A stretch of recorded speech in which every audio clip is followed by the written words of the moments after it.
without leakages.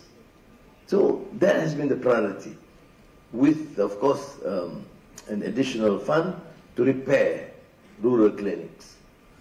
How much have we to spend? 1.4 billion ringgit, just repairs. Which means that we have ignored this sector. They are our children. And we want to talk about quality education, democratization of access to quality education. And they are not treated fairly and equally. What is justice? John Rawls made that reference, a political economic philosopher. Justice is about fairness. The system of governance that you support, that we all work together, must be effective and poor. So 1.4 billion. I've gone to places. This country is peaceful. Yesterday was Hari Pahlawan. So we never ignore the fact that one of the greats of this nation, a multiracial country, where there are Muslims, Christians, Hindus, Buddhists, and others, that this country is peaceful. Rarely do we see in a country this diverse, maintaining peace and harmony. And this is therefore a very fundamental issue that cannot be ignored. And don't take it for granted. So, yesterday and last night, I expressed my profound appreciation, thanks and gratitude to our army and police force for their contribution. But their remunerations have got to be fair. And their living conditions cannot continue at this state of affairs.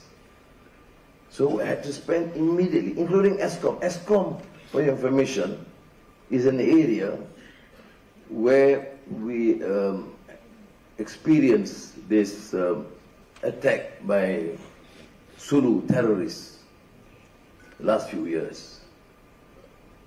But the facilities there, their living conditions is atrocious. So I had immediately to spend 40 million ringgit, which is not budgeted for. That's why I've been asking Dr. Nizam, please collect more money. And you have done so. Thank you very much. And for the living conditions of the police generally and the army, I have to allocate 200 million each. Again, not budgeted for. But because that's what we see.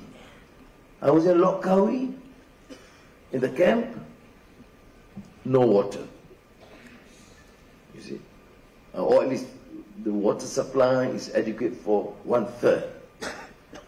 So when you talk about uplifting the economy, to make sure that we are among the top 30 largest economies of the world, which is essential, and we can do it, and I'm convinced we can do it. But we have to make sure that the principle of caring, of compassion and rahmah is there, including the labor share of income in this country. Female labor force participation must be increased.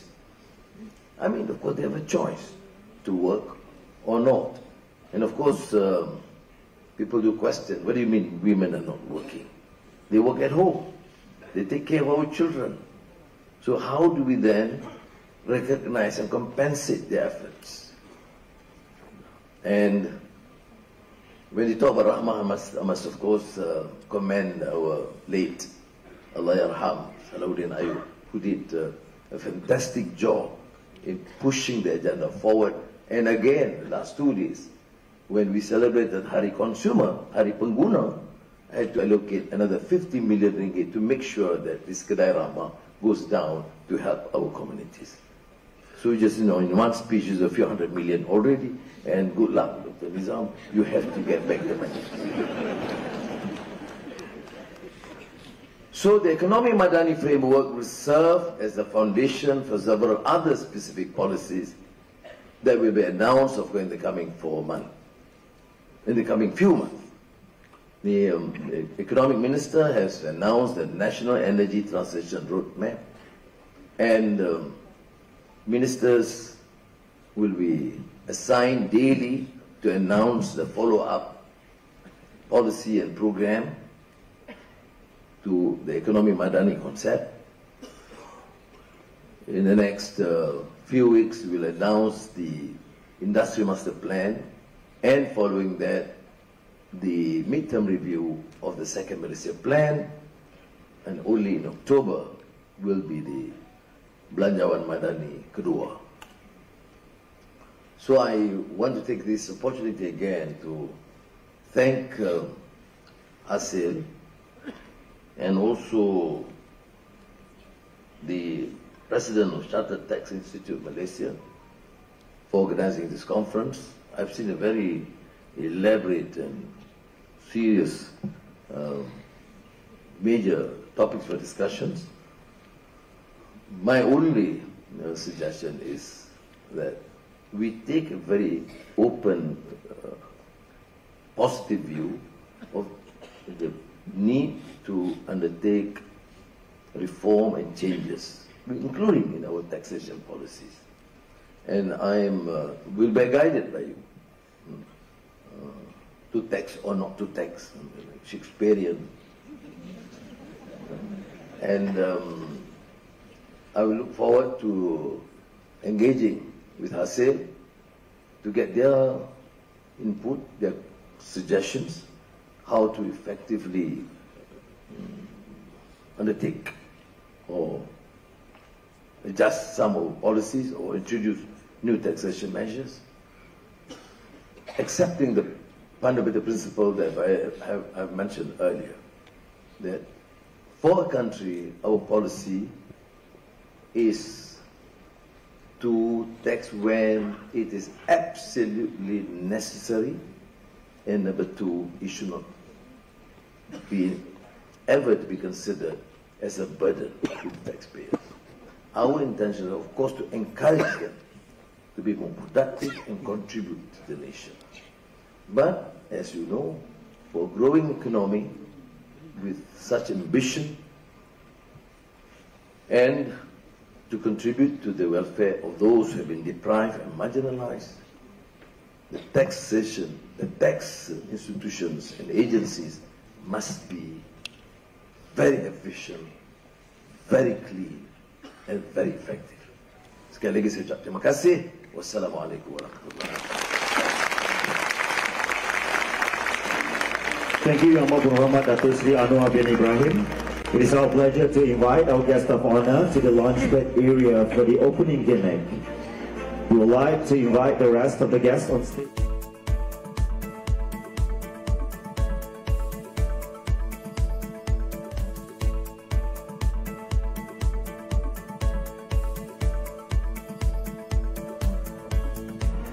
One, two, three.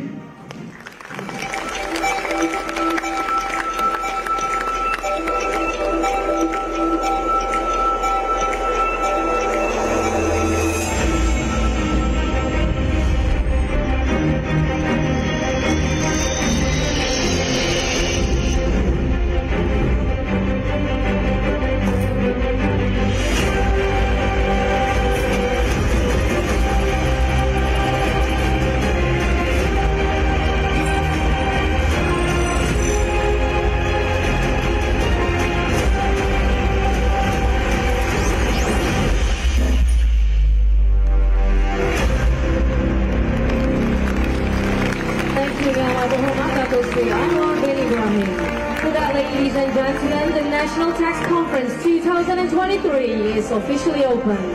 We would now like to invite our guest of honor for a group photo together with the conference participants.